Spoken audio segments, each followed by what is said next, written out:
Extra Time on Tipp FM, powered by Munster Solar, your local solar experts, delivering clean, cost-effective energy solutions for a brighter tomorrow. See munstersolar.ie.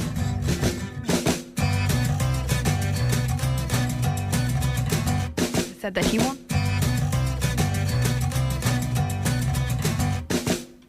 Hello, good evening and welcome to another edition of Extra Time. My name is Ronan Quirk. We're here until 8 o'clock this evening. We'd love to hear from you. Our text number is 083 311 3311. That also works for WhatsApp messages. As well as that, you can also contact us on Blue Sky. Our Blue Sky handle is extratime@bsky.social. But the text number again is 083 311 3311. Quick word with James Woodlock, who's on the line. How are you, Woody? I'm good, Ronan. How are you? I'm very well indeed, Woody. How are things... And how do you manage the gap between the end of the Munster final and getting the lads ready with maybe exams and junior certs or whatever that might be happening for some of your charges, and that gap seems very long? Yeah, it's a month we have, I suppose, Ronan, from one game to the other. But I suppose if you reflect on the Munster Championship, we had 3 weeks on the trot. And those 3 weeks were difficult. We had to go away on two of them, one down to Fairfield in Waterford, and we had to go to Limerick for the other one, and then obviously we were at home on our last game, so we actually needed a break of a week, so that settled us fine, and then we're back in for the last 3 weeks. So really we only trained last week, this week, and we have next week, and that's it. And look, we do have lads like I'm sure most other teams having junior cert coming up. We don't have any leaving cert students actually this year, but look, the one thing is that I suppose this management team have been down this road twice before, so in relation to handling the month. So I think the players needed a break, number one. I think we've handled in the 2 weeks in between, where it gives an opportunity to train last week and to the end of this week, and then really after that run you're tapering off again. So look, they've trained really hard last week, and this week they'll do the same, and next week's about tapering off again. But they're in good form. It was a difficult Munster campaign, so I actually think that the month is easy put down. The first week was off, really, and then the second two is about working and preparing. And now, obviously, we know who our opponents are since last Saturday, so we can look at them from the weekend on. Yeah, I mean, you've got that focus, and you do a bit of video analysis or whatever you do. But I got the impression from, and I always get the impression, Woody, from some of your teams, that there's and Brendan's teams as well, in fairness, very tight group, very close knit group. They've probably hurled with each other from under 14 up along, know each other really well, and when they're winning together, I'd say that the dressing room's an easy place to be. Very easy place, Ronan. Really, they're a really good bunch, top class attitude, and you don't get it with every bunch, Ronan. So when you get it, it's really nice. And look, of all championships, be it minor, 20 or senior, the first game is vitally important, and I would say more important at this level than any other level, because it's the first time playing competitive championship hurling. Munster Championship hurling, and when you get off to a good start, then obviously they buy into everything that they're being told, the trainings, the analysis and so on like that, and the feeling is good then, and then you kind of get on a roll, and we want to stay on that roll really. So look, they have a brilliant attitude. They got their first win, won all their games in Munster. They're Munster champions, but unfortunately Munster Championship is over, and now we roll into the All-Ireland series, and we'll go after that as well. Yeah, it's the Munster. You made a very valid point there, Woody, just before I let you go, about winning your first game. If you reflect on last year's campaign, the margin was so tight. I know that some of the games there was 2 points between you and success in a number of those games, and it looks like something of a fallow year, but in actual fact that's a crude analysis of what could have been so different. While this year you win your first game and momentum builds. Yeah, absolutely, Ron, and all the work that you put in and so on like that, it really comes together when you get a win, because then the players say, yeah, look, everyone will be told it's aiding us in our performance, it's aiding us in the win in our last game, our first game, whatever game it may be. So it does help them, it breeds confidence and so on like that. And last year, it's just, as you said, we lost the games in the Munster Championship, but albeit by 1 point and 2 points was the maximum that were beaten by. They were a really competitive group.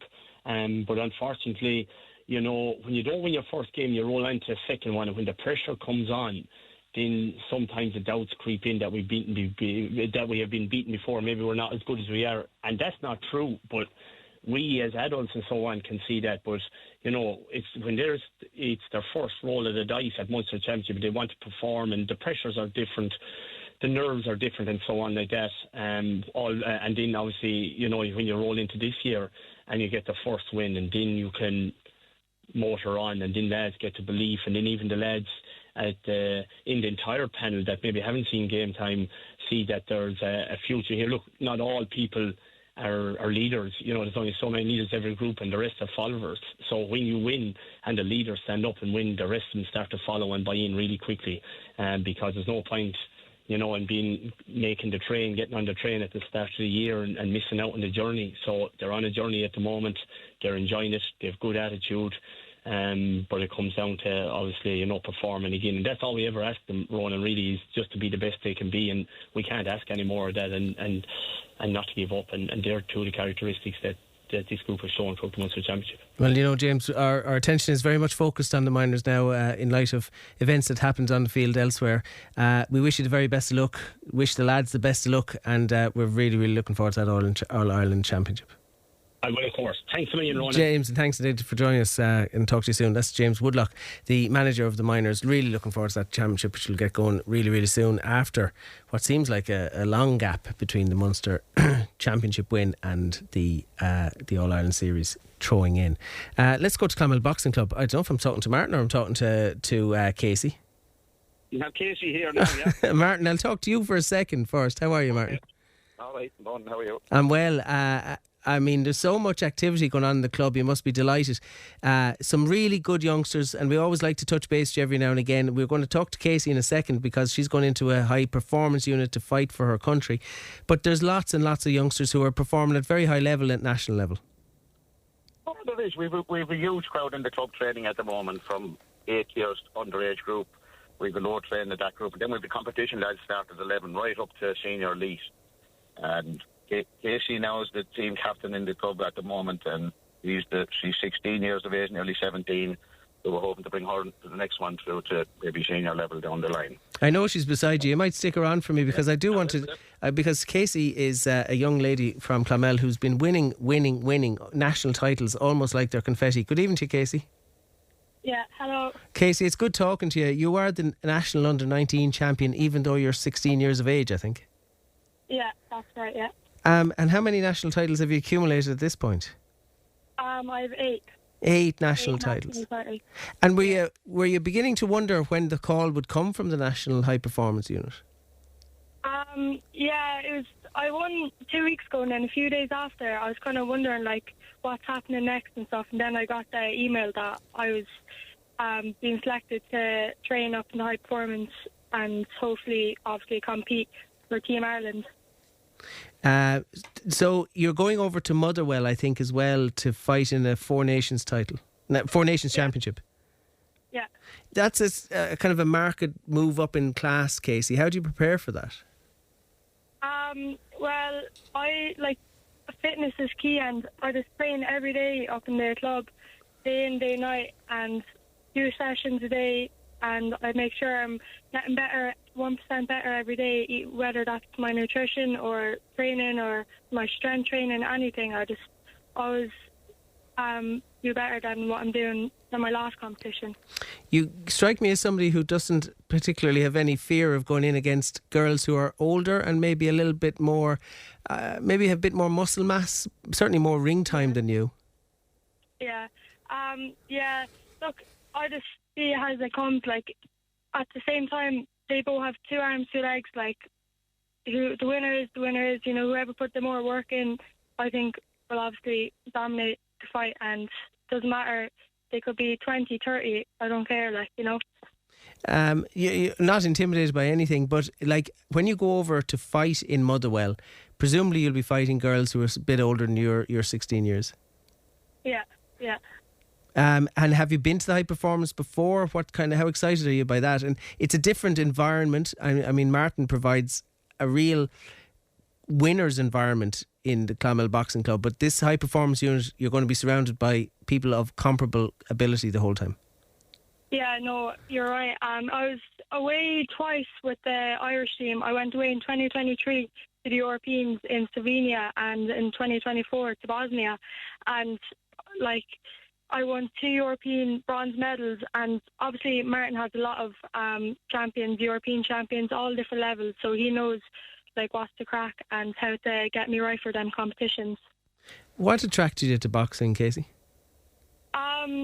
I started when I was about 7 years old. My 2 cousins, Raymond and Courtney Joyce, were doing it at the time, and they're just kind of telling me to come up and see how it goes, you know. So I just went up one day, and my mum and dad were like, "Kasie, I don't think this is for you," and all that. But I went up and I enjoyed it. I just kept coming up, and sure, here I am now. You know, I didn't really stop, and I just committed, and yeah. Well, it's been a bit of it's been hugely successful for you. Yeah. How much of your life does it take over, though? Because there's a huge discipline required to be at the elite level that you've now found yourself at. Yeah, exactly. Like I'm training like at least 6 times a week. Like I rarely go outside with my friends and all that. And you know, sometimes it take over my school as well. Well, I rather boxing more than school, but that's no brainer. But so I like miss school a lot to train in the mornings or train before school, so it takes up a lot of my energy. And even when I'm in school, like I have to eat certain foods and I can't be eating like all the sweets and stuff my friends be eating, so it takes up a big part of my life, like, you know, the social part of it. But I try to balance it out as much as I can. Just talk to us about the nutritional element of it. That seems a very big ask for a young lady like yourself. Yeah, I struggled with it for a while, like when I was younger. Because like I always like loved my sweets and stuff like that and my takeaways, but as you get older, like you see, like they're always around, like the chippers are always open, like, and if you can commit yourself for a few weeks to go on a diet to get in the best shape as you possibly can, like it's worth it. I'm just interested into whether, like, the nutritional aspect of it is obviously you've got to make weight, and that's an important part for any boxer. You've got to, and you don't want to deviate too much. You don't want to go up too hard, too much away from your weight, because then it's so hard to lose that coming up to a competition like the Four Nations. But also you're eating for performance, not just for weight maintenance. Yeah, exactly, yeah. Like, I sit at 70 kilo now, and that's perfect for me because I can get my protein in and all the nutrition, like, I need, like, my carbs and all that for my energy. But, like, I'm also very strong at 70 as well, you know. And do you feel like that's your natural boxing weight? Yeah. Like, I could easily, like, I could go down to 6'5", but I wouldn't be as strong, and, like, I'd be a little bit drained at 65, I think. So I stay around 70 and I drink my 3 litres and I stay hydrated and I'm fit. As long as I'm fit, I can box it anyway. Well, look, Kasie, I just wish you the best. We've been watching your career for quite a while because of all the national titles you've been bringing back. I'm delighted about the Four Nations. I'm delighted about the high performance and onwards, bigger and better things. I mean, there's so many people that must inspire you to keep doing what you're doing. Taylor being probably the most obvious example. Yeah, exactly. Yeah, she's very inspiring. Like, she's the one, like, I obviously wouldn't be here without her. She started this whole, like, women's boxing in Ireland, like, so I really do look up to her, and her style as well. She's very dominant, so I just, like, I focus on her style as well. Listen, Kasie, it's good talking to you, and stay well, stay fit, and we'll chat to you again. Thank you so much, Ryan. Not at all, Kasie. Take it easy. That's Kasie Joyce from Clonmel Boxing Club, called into the High Performance Unit on her way to the Four Nations Championships in Motherwell on Wednesday the 10th of June. And as a nice segue and a nice continuation of that conversation, I'm absolutely thrilled, for the first time in quite a while actually, to say good evening to Shauna Browne. How are you, Shauna? No, I think we've lost Shauna. We'll see if we can get her back again. She's dropped. But while I'm waiting to get Shauna back on the line, I just want to tell you about the Tipp FM Sports Star of the Month for May, because we've had so many great nominations that came in for the Sports Star of the Month for May. Don't forget, you can send a nomination into sportstar@tippfm.com. That's sportstar@tippfm.com. And this is in association with the Talbot Hotel in Clonmel and Quirk Trophy Limited in Cahir. The Tipp Minor hurlers who won the Munster title were obviously nominated. Stephen Tobin was also nominated for his performances, not only for the senior team but also for the under-20s. Peak Villa, who have won a league and cup double. BT Harps winning the league in North Tipperary. Sean Tobin as well, who won the Dublin Half Marathon. And also Kilfeakle and District Rugby Club were nominated, as well as the Tipperary Camogie team, who won the Munster title, senior title themselves. So we will announce the winner of the Tipp FM Sports Star of the Month for May before we go off air this evening. But I think we've Shauna back on the line. How are you, Shauna? Hello, Ronan. How are you? I'm really well. It's been too long since we chatted to you. I was speaking to one of your club mates a few moments ago, Kasie Joyce, who is beginning to forge a path for herself in the amateur ranks. You, of course, have turned professional, and finally, Shauna, it looks like you're getting your day in the sun. Yes, it's been a long time coming, as you all know, but I knew all I had to do was persevere, keep showing up, keep believing, and my time will come. Well, you're fighting for the vacant WBO European Lightweight Fight title. That's going to be on in Brentwood Centre in Essex on July 12th. How frustrating has it been for you to get this fight made? Believe it or not, this is actually probably one of the easiest fight dates I've got, but obviously the harder thing is locking in an opponent. As you know, we never find it easy, straightforward. We got offered the WBO European title fight last week. There was a girl went into negotiations with her for 36 hours. Purse was agreed the whole lot, and then she pulled. But thankfully enough, Kasie saw the opportunity and she locked it in. It got officially announced last night. Flyers got released today, and we're locked and loaded, and I'm ready to go win my first title, Ronan. Well, it's not so much about your commitment to your sport, because I think that's self-evident to anyone who knows anything about you and follows you on social media. You can see how committed you are to it. But your commitment doesn't always result in the fights being made that you want to be made. Unfortunately, in this game, when they say you want friends in the game, buy a dog. It's very hard to trust anybody.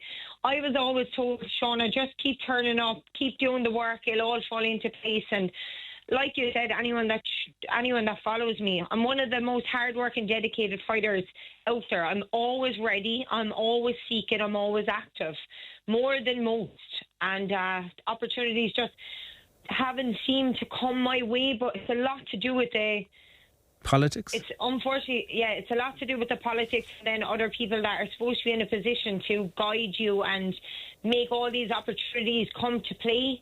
They don't seem to do the job that they're supposed to, or do it right. Ronan, unfortunately, there's bigger fish that they can take care of. I'm a small fish in a big pond is the analogy I'd use, but thankfully to Johnny Clark, and man, this man, I owe him so much. I've been sitting tight waiting for an opportunity, a TV slot, let alone even a title. I've been banging on about trying to fight for a title for so long, and I get in contact with this guy, he makes it all happen within a few weeks. That's the difference with working with somebody that actually can do a job, and another person just promising you. It's connections and being able to get doors open, because you can bang on the door all you like, and in fairness to you, Shauna, you're not shy about banging on doors, but they don't necessarily, they haven't really opened for you. It's been a while since you've been in the ring, isn't it? So it's kind of, I know you say you're always ready, but you can be gym ready, and there's a difference between ring ready and gym ready, is there? Well, really, everybody's saying a while. Well, it wasn't really. I was in the ring in November. That's not really a while. Oh, that's true. That's true. Yeah. I'm a pro boxer, 2.5 years, and this is my 9th fight. So if you look at the grand scheme of it, I've actually been extremely active for a person that's only a prospect, Ronan. I fought 4 fights every 7 weeks from September right to March. So I'm not worried about being out of the ring since November at all. My pro debut was in December. I didn't fight again till the following March. And I was only a pro a few months. And I knocked a girl clean out in the second or third round. So I don't really think it applies to me. I've been sparring Terry Harper for a whole camp for 11 weeks, January to now. So I think if there's any bit of preparation that's going to have me ready for a fight, it's doing 10 rounders with a world champion, 3-weight division world champion. But you've such good sparring experience. Terry Harper, Katie as well, we all know about. Were you expecting doors to open quicker on the basis of that on your CV? If I'm not going to lie, I was with Kasie especially, because I've seen a girl over here that's promoted by Matchroom, and the minute she speaks to Eddie about anyone she sparred, man, the minute she says they're a great spar, I've had a great time, they get signed. And this girl is nowhere near the level that Katie Taylor's at. So honestly, I would have thought something more would have came out of the magnitude of the level of help that Katie Taylor got off me in the last 2 fights, 100%. But I'm a firm believer in timing, Ronan, and obviously my time just wasn't right, but now it is. I believe everything that's gone on in my career the last 2.5 years, especially the last year, all roads lead towards July 12th, and that's what my gut is telling me. When we spoke, I think in the very early days, you had a timetable, and you were a girl in a hurry at the time, and I don't know how focused you were perhaps on the European title fight as a stepping stone to bigger things, but if you had your time back again, would you have perhaps focused on the European title shot earlier in your career, or has it come around at the right time? I think everything, like I said, Ronan, it's timing, man. I said that. I also did say at the very start when I turned over, I think it'd be brilliant to go and fight for a European title and leave the European title, win the European title, and leave that open up doors. It may not have happened like in the first few fights, but we also didn't really foresee me getting knocked down by Edith Turan and getting beaten my 6th fight. So there's hurdles that come and these things happen. I think the WBO European title now is coming at a perfect time.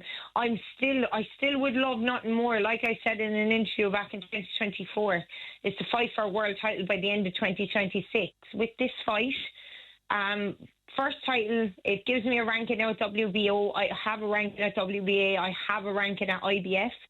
There's no reason why by the end of the year I can't be in a world title fight. None. Okay. So, it's a pivotal moment in your career, therefore, and with that comes pressure. No, it definitely doesn't, man. Okay. The only pressure that I've been under is trying to get fights or trying to get a team that I could trust to have around me the last year. That's been the hardest part. These fights, these big fights and these big nights are something I've been dreaming of for a very, very, very long time. And yeah, I'll only rise to occasions like that. 100%, I know I will. So you don't feel pressure going into this fight? You feel almost a sense of relief that the fight has gotten made? I feel relief. I feel relief that I'm finally getting everything that I've literally worked everything off. Yeah, I worked so hard, Ronan, man. The amount of stop-starts I've had in 2.5 years. I'm living in the UK on my own. I'm living off sponsors, trying to get money to pay my bills. Like, there's been times I came home from Australia after my fight. I won an unbelievable 10-rounder. I ended up getting ranked top 10 in 3 governing bodies. My 5th fight, I didn't have money in my bank account to pay my bills. These are things people don't know. But I kept persevering. I kept going because I know no matter how hard it's going to be and no matter the setbacks that come, I'm destined for one thing, and that's set out to win titles and bring back world titles to Clonmel, County Tipperary, and be the next world champion to come back to Ireland with Katie Taylor. Well, I let's talk about your opponent, because how much do you know about her ahead of this July 12th fight? So I know Kasie, obviously, because Kasie is actually in the same stable as Terry Harper. She trains out of that gym. So I know of Kasie quite well. She's fit, she's durable, she's going to come to want to win. She's young, she's hungry. It's a massive opportunity for her. So I think on paper, for the TV and for the amount of tickets I sold, because Ronan, as much as I've been saying to people that I can sell a ticket, I'll have the guts of about 300 tickets gone by by fight date. And I'm an Irish woman living in England, and I'm selling that number of tickets. Yeah, we have an opponent there, and we have a title to put on a show for everybody that has spent their hard work and money to come over and to come and see me. You make a very important point, Shauna, and that's about selling tickets, because the very, very high ranking professional fighters don't have to worry about selling tickets, but when you're trying to make your way in the game, you have to prove to your promoters that you can put bums on seats. Yeah, you can, but do you know what? Even for the higher end fighters, the elitist of the elitist, you also want bums in seats. Like, I'm going to give an example. Look at Conor McGregor. Conor McGregor's been out of the octagon for 6 years, 7 years. The man puts on a fight, he sells it out in 320 seconds. That's the fighter I want to be. I want to be a person that people aspire to either become or even want to buy a ticket to see. I want to be a pay-per-view fighter. It's not just about me getting in the ring, winning titles, getting paid. I want to put on shows that people remember and that people want to pay their hard-earned money to come and see. That's what it's about. It's not just about us. It's about the people that are spectating on what you call boxing and art. That's what I believe 100%. That's what it's really, really about. I mean, you've got a great association with Taylor, and if Taylor does fight in Croke Park, I'd say it would break your heart if you weren't on that bill. Ronan, I'm literally going to be doing everything in my power. Like myself. It's a big if. It's a big if. If Taylor even gets in there, that's the thing. Yeah, we're praying. I'm praying every day that she does, because you know what? It'd be an incredible send-off that she deserves. But Kasie only messaged me yesterday when she found out about the WBO European. The message was unbelievable. She's absolutely over the moon. She told me straight out. She was like, I knew it was going to come. It's always going to come to you because of how hard I work. It'll pay off. And if she wasn't in camp getting ready for a fight, she'd be there beside me. But Katie has also given me her word, when I fight for a world title, she'd be ringside with me, and for me to have that. And she also said the same thing. It wouldn't be right if she retired without me being on an undercard of hers after everything we've been through. So I'll get through July 12th, and once Croke Park gets locked in, I'm sure Katie will do everything in her power, because obviously Katie does have the power. She does, yeah. To make sure to get me on that card. Well, look, Shauna, I'm really, really pleased for you, because in sport, and I'm at this a long time, you don't always get what you deserve. But if anyone deserves a shot at a title, it's you, because of your dedication to the sport and the amount of time and effort and sheer sweat you put into it, and in keeping yourself right. I know you'll be in sensational shape come the 12th of July, and I wish you the very, very best luck. I really appreciate you saying that, Ronan. Thank you so much. Not at all. Listen, I'm sure if people are listening to this and they want to get over to Essex on the 12th of July, all you have to do is follow Shauna on social media, and you'll be able to find out how to get tickets for that. Yeah, tickets are only £60, guys. It's actually really cheap to fly over. I've people coming over. There's about 40 or 50 coming from Ireland.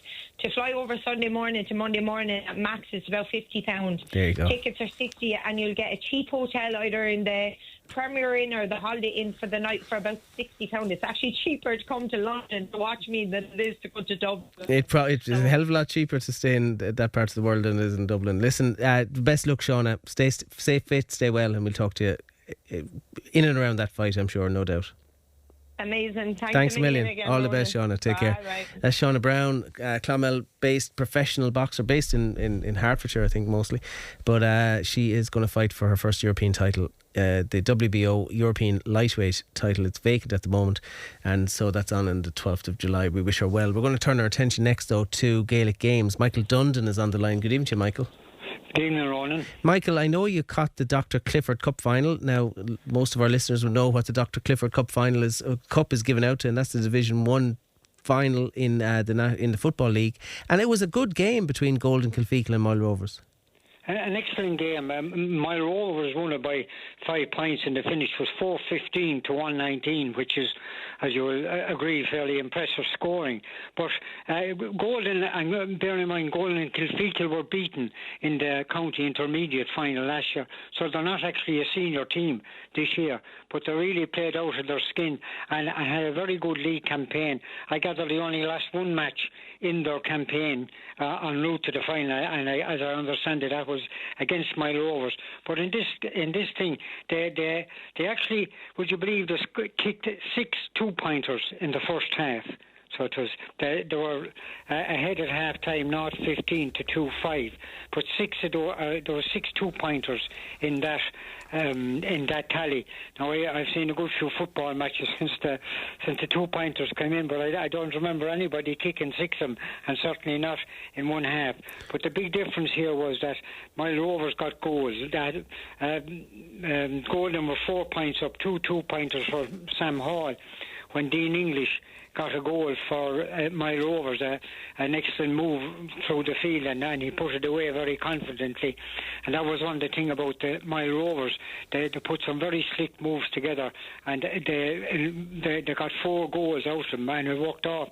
Jake Forrestal got their second goal after about 20 minutes or so, and they were level at that stage, 2-3 to 0-9.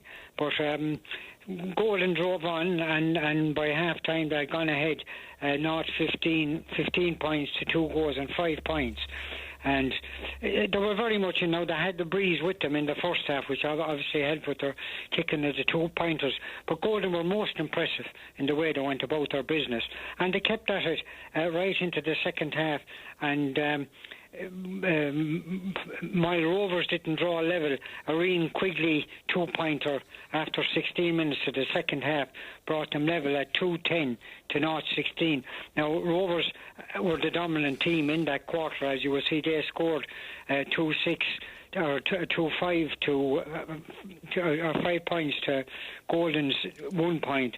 But even when Moyle Rovers drew level, and then they went ahead with a Brian McKeown point, but Golden came back again and hit the front again with 2 points from Jack Leamy and Aaron Cullihan, and it was anybody's game, and this was coming into the last 7 or 8 minutes. But England goal for Moyle Rovers gave them the upper hand in the 53rd minute, and then they'd won very shortly after by Shane Foley, and that really propelled them over the line. And they were the deserving winners, but Golden gave it a right good rattle, so they did. So when you look at this game on paper, and Tom McGrath will always tell me the games are played on grass, not on paper, but you have probably one of the top 4 senior clubs in the county against, albeit one of the best intermediate clubs in the county, but an intermediate club nonetheless. We have to give great credit, I think, to Golden Kilfeakle for a number of things. Firstly, for being so competitive throughout this match, and secondly, for adopting a policy of, or I'll rephrase that, for embracing the 2-point score with the gusto which they evidently have. That's right, and they had the guys that could kick him in, Jack Leamy and Sam Hall and Charlie Hall. They were able to take their long range points and made every use of the wind. And as I said, it's something you don't see too often. Certainly I haven't seen it since this new rule came in, the 2-pointer. I haven't seen anybody score 6 of them in one half, no mind in the match, but in one half. But Moyle Rovers are a slick outfit, they're an experienced outfit, and they know what they're about, and they finished that bit stronger, and the big thing of course was they were getting goals where Kilfeakle were getting points. Golden didn't get their goal. It was actually in injury time. Niall Heffernan got the finishing touch in a goal-mouth scramble that put him on 119. But Golden will take a lot of heart now from it, and I gather from talking to some of the Golden people that they were missing a few guys who, because of exams and things like that, who will strengthen them for the championship. So right now I would say they're the team to watch for the county intermediate championship. They lost last year. I was at the game to my own club, Thurles Sarsfields, and while Sarsfields, we were delighted, but I'd say Sarsfields were probably a bit maybe lucky to get the verdict in that game. But again, a very good contest. But Golden have a good team, and they're well able to play. Then they're equally competitive at hurling, as we all know. Oh, absolutely, and very, very competitive at hurling. Just on Moyle Rovers, I mean, they've a couple of really good players to come back from the county setup. I think Paddy O'Keefe will come back into them. Luke Boland Boland will come back. There's probably a couple of others. Boland played, actually. Oh, did he? All right, okay, fair enough. Right, yeah. So they have fellas who, Paddy O'Keefe is a great man to score for them if and when he does come back to them. I'm just wondering what kind of a fillip Moyle Rovers get from something like this, and the status of a League Cup at this point in the season. Well, I said the way they would look at it is it's an ideal way to prepare for championship. I'm sure the South Senior Football Championship will be starting shortly. Depending on how Tipperary fair, I should say. I shouldn't say fair against Wicklow, yeah. Cup. So that will be starting shortly, and it's a great way of getting fellas together and getting a game time and matches and what have you. And I mean, when you're in the league and you're playing the matches, you may as well try to win them as go at half-hearted. And I say my Rovers would be very positive. I know that talking to some of them afterwards, they were quite happy with their performance. So they are, and they will see, as you say, when they have maybe some more big guns coming back to them.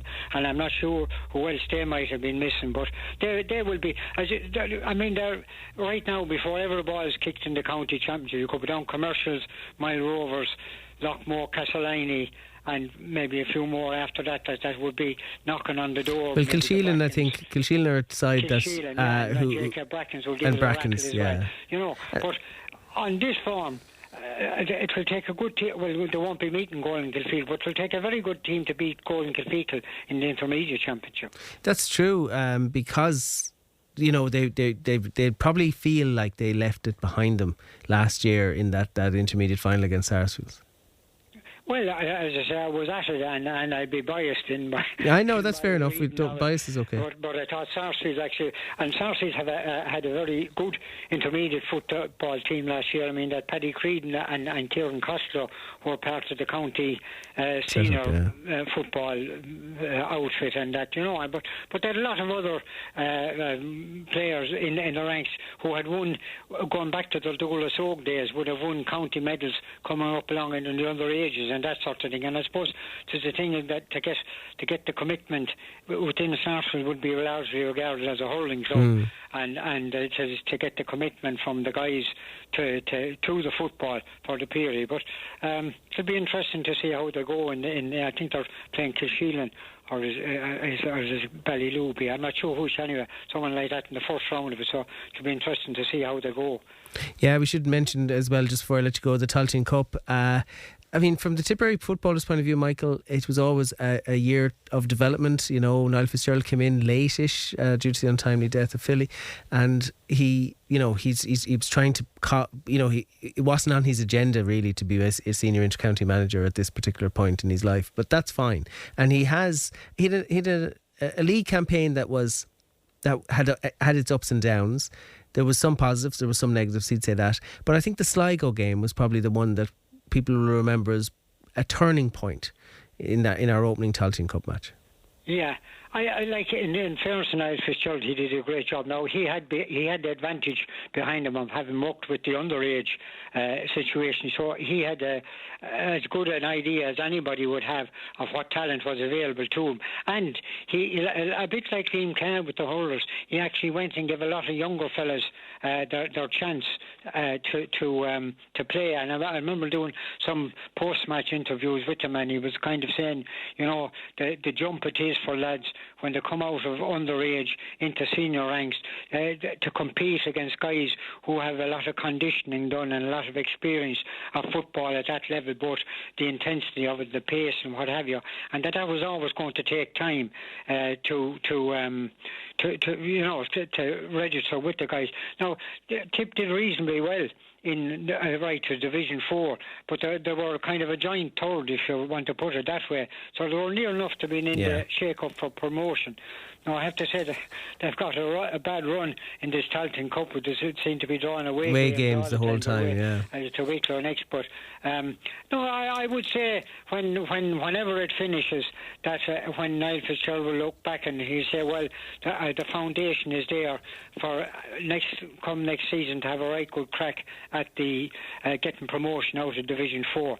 I think what he would have learned this year would that the Tipp have the talent to do it, and to just hopefully that everybody will be available, and that they'll avoid injuries and what have you. Stay in the country as well is another thing with young fellas. Yeah. Before I let you go, Michael, I'm sorry now to be throwing curveballs at you, but no better vocal now to deal with them. I was listening to Morning Ireland this morning doing the draw for the All Ireland series, and it struck me that there's only 6 hurling matches left this year, and it's the 2nd of June, and I don't know whether it's something that probably requires longer time than we have this evening to debate, but there must be something wrong about our national sport, hurling, and the one that we spend most of our time talking about on this programme, getting a bit of a poor deal when it comes to the amount of competitive matches we're seeing. Yeah, I mean, it makes. I think part of the problem is that obviously it is too condensed, and there isn't enough time between matches, and it's unfair. I mean, right, it's the same for every county. They're all in the same situation. The matches come thick and fast. But from the point of view of promoting the thing, I think there needs to be some more spacing between the games, just purely for the point of view of recovery and what have you. I mean, these are amateur guys. These are guys that on a Monday morning they have to turn in for work, irrespective of what they were, the effort they put in the previous day and that sort of thing. And the split season, there's for and against, and that's the against side of it. And you have from the end of June, July, you have no hurling until. No inter-county hurling until the following January or February. And so that can't be good for any game. I mean, you take any sport you want to, and to have a 6 months kind of vacuum there with nothing happening. You're relying on the club and the club scene. I know it makes for a great club scene, the continuity in the games there where you kind of can keep track of how, I mean, I can remember back to the days when you might play the first round of the mid-championship or something in the month of April or early May, and you mightn't play again until July, and then, but it was a different competition then. You didn't have round robins and what have you, But I'm not too sure how they think it out. I would see a lot to be said for the old way where in the National League you played 1 or 2 matches before Christmas. Which used to be the way, and while clubs were still involved in the county championship, it gave selectors an opportunity to look at other players in that situation. It also opened up the possibility for a greater spread of the games after Christmas, that you didn't have to have them Sunday after Sunday after Sunday, that kind of way, And the National League, going back to time, so when they'd be playing matches in October, November, and they were good games, and they drew good crowds, and they didn't greatly interfere with the club championship. The club championships went ahead, notwithstanding. Yeah, you make a valid point. I don't know whether there's an appetite out there amongst inter-county managers to start having games pre-Christmas, but I suppose we perhaps thought we'd never get a split season. We've gotten that. There's more advantages to it than there are disadvantages. But when it comes to 6 hurling matches left this year, I feel like we're getting a bit shortchanged. But anyway, go on. One of the things, though, Ronan, I would say is that any argument against the present system, that people will point out and say, but look at the quality of the matches we're getting. You just said the Munster Championship alone. I mean, you've had some very exceptionally good games. I don't know about that, Michael. Now, you're looking at hurling a lot longer than me, but I would worry about the quality of hurling that we're seeing. I think there's too much rucks, too much throwing of the ball, too much short sort of going through the lines. I think hurling was never designed to be a game played on a whiteboard. It was always a game that was instinctive. And I would agree with you there, and I mean the hand passing and that sort of thing. Hand throwing, yeah. But you've had great, if you don't want to say great hurling matches, you've had great contests. You did, yeah. Do you want to put it that way? And you've also had great crowds. I mean, there were 70,000 people attended Munster Championship on the last round robin day. Right. 70,000 in those 2 games. Compare that to the attendance at the Leinster Championship. One thing's for certain, they're never going to tinker with the Munster Championship for as long as 70,000 people are coming through the doors on the weekend. Well, you see, finances is a big Huge, thing, yeah, it is, yeah. well, and always will be, and it's like the one that's delivering on a fairly constant basis in terms of it has the glamour, it gets the crowds, and it makes the money. It does. I got to fly, Michael, but thanks for your time. You're welcome. Talk See you, soon. Ronan.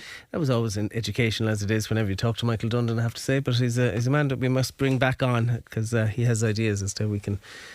Well, let's certainly debate them anyway. 083 311 3311. Let's have a word with Barry Ryan. How are you, Barry? How are you, Ronan? Barry, lots to talk about, to be honest with you, even though it's the end of the season. Maybe that's why we've a lot to talk about. But let's start actually with the Tipperary Cup Final, because it went to extra time and Peakville got over the line with a 2-0 win after extra time. Credit Banter Celtic for getting them there. Yeah, absolutely. And look, I think a lot of people probably expected that as well on the back of a lot of games played in a short space of time. Banter always going to be a difficult game. They'd also held Peakville for a long period in an FEI game earlier in the season. They'd done similar to St. Michael's in a cup game. And look, Banter always have the stomach for the fight. They're always going to turn up at the cup final. They've got a lot of good characters. They brought through a lot of good younger players in recent years and stuff as well. They're in the mix to get promotion now as well in the league. So they've had a really, really good season. And if a ball had a bounce here or there, they could have nicked the game, so huge credit to them. And look, to be honest, huge credit to Peakville as well, because the one thing I've admired about Derek Lucknan's team, I was fortunate enough that he was a teammate of mine in both Peakville and Clonmel Town, and we won leagues together in both clubs. And the one thing I would say about Derek Lucknan is he was a brilliant teammate because he was an absolute winner. He would push you to the limit in training and match days. We were great friends, but if you were doing something he didn't like, he'd tell you really, really quickly. And what I always admired about Chalky Walsh's St. Michael's team when he was manager was, even if they didn't play well, they won. And in the past, Peakville always had to play well to win. But they didn't play well in the cup final, and they didn't play well on the Wednesday night in Thurles in the league decider, and they got the result they needed in both games. And I always think that's a sign of a really good team. When you don't have to play well, sometimes you just have to grind, particularly at this time of the season. And that was a quality I hadn't always seen in Peakville teams. But teams are like their managers, and I feel this team is very much like their manager. I was thinking of Ronan Maguire as well, and what a big week he had, with that the game again. He scored against St. Michael's in the league decider, scored in extra time in the Tipperary Cup Final.